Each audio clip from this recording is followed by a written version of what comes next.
from Lianro Metal Roofs, also known as Roof Lady. And here we are on a super windy day in Colorado. And so the title of this video will be what makes a metal roof wind resistant. So we're installing a barrel vault tile made by Boro on this roof. You can see that we have nailed 2x2s. These are actually nailed into the rafters. And then we frame up the edges. So we've laid a framer here.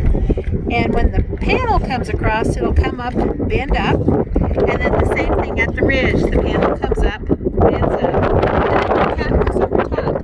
So what makes them so wind resistant is that we're doing a horizontal screwing system. So your panel's sitting here, your next panel's sitting over top, and we're screwing through the nose of the panel. So for this panel to ever blow up, it would have to share the screw for both pieces of metal. Unlike a vertical steel or panel steel roof, they're nailed on the top, and then wind can catch that and actually work that fastener loose, and then that's why you see those roofs just ripped off. And so here you can see in a field that's been finished, you can see the screws that I'm talking about. Those are into the rafter system right there. And then over here you can see the hips have been framed.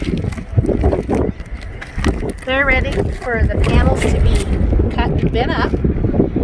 And then here you can see a valley that we've finished, and you can see how the panels are bent up.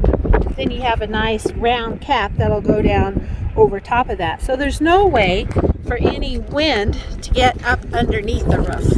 And so that's one of the biggest advantages of a stone coated steel roof is its wind resistance. So thank you for joining us for this episode of Why Are Metal Roofs Wind Resistant? Thanks for watching our channel. We hope you learned something that will help you save time and money when buying a metal roof. For a free roof buyer's protection kit valued at $347, please visit lianro.com for the instant download. Be sure to subscribe, and we will see you on the next video.